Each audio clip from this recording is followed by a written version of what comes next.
आपत्तिजनक टिप्पणी पाई उठुची पड़ुची महाराष्ट्र उपमुख्यमंत्री एकनाथ शिंदे को परोक्षे देशद्रोही करने घटना को नहीं तुम्बी तोफान देखा सेपटे कुणाल को एवं सुधा 500 थरु अधिक धमक मिलता से निजे प्रकाश कर शिंदे समर्थक खुलम खुला धमक देवा सहित कमेडियन को छड़ा जीवनी बोली लगातार कहते सेपटे मुंबई में नथिबा कही पुलिस निकट में हाजर होगापाई कुणाल 7 दिन समय मागिछंती।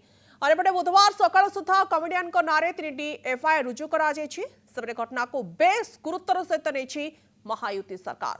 मंगलवार राति दुई उपमुख्यमंत्री एकनाथ शिंदे और अजित पवार भेटी तेज अजित कहते एभली भूल क्षमा योग्य नुहे आईन अनुसार कार्यानुष्ठान ग्रहण कर कुणाल कामरा को 500 थर यार भितर धमक आसी सारी बयान पाई कुणाल कामरांकर अड़ुआ बढ़िबारे लगी मुंबई छाड़ी तमिलनाडु चली जाइथिबा नहीं सूचना रही तेरे कुणाल को धमक आसुछि हत्यार धमक आसुछि शिंदे समर्थक जीवन मारिदबा पई धमक दौरान स्टैंड अप कमेडियन नारे 3टी एफआईआर रुजु करा जायछि। पुलिस निकट में हाजर होगा पई कुणाल 7 दिन समय मागिछन्ति।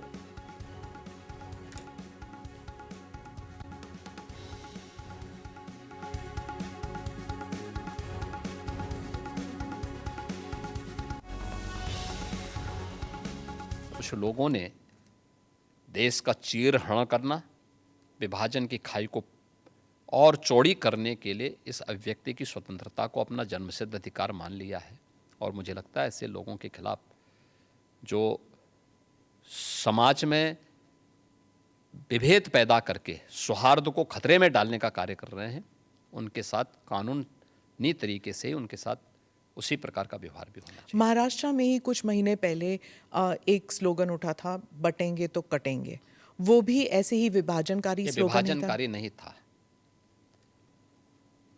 आप मुझे बताइए, यह देश गुलाम क्यों हुआ? क्योंकि जातियों में विभाजित था। अगर उनको जोड़ने की बात की जा रही है कि वे बंटो मत, अच्छे के बारे में सोचो, विकास के बारे में सोचो, विरासत के बारे में सोचो।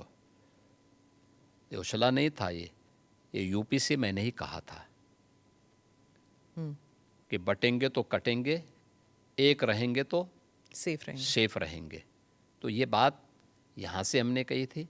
अगर आपने कानूनी कार्रवाई शुरू की है तो ये सारी चीजें बेफिजूल है। अगर आप ही सरकार में है, पुलिस आपकी है, सब कुछ आपका है, तो आपने कानून के दायरे में रह के अगर कोई उनके ऊपर कार्रवाई की है तो कर दीजिए।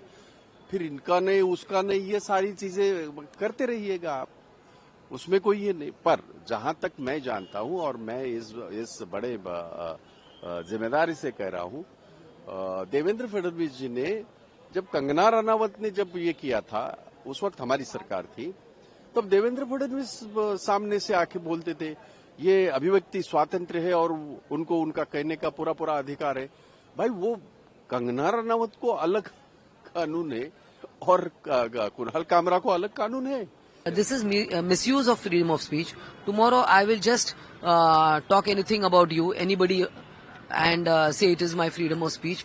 The Constitution does not give you the right to insult people.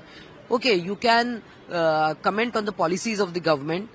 You can give anti-comments, but this is personally targeting a person who has been the chief minister, who is now the DCM of the state, and you are personally targeting him and taking out some personal grudge.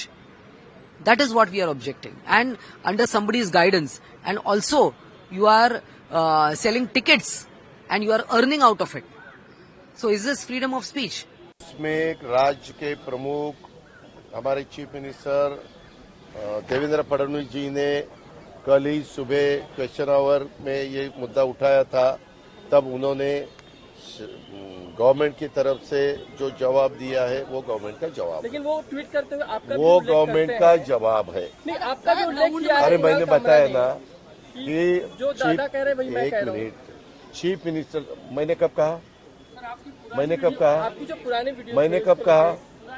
वो समय, अरे पुराना तो आप कुछ भी 10 साल पहले 15 साल पहले, मुझे क्या लेना देना है उसको। तो उन्होंने जो गलतियां की है उसके बारे में हमारे चीफ मिनिस्टर जी ने बताया है कि कानून के हिसाब से कार्रवाई होगी।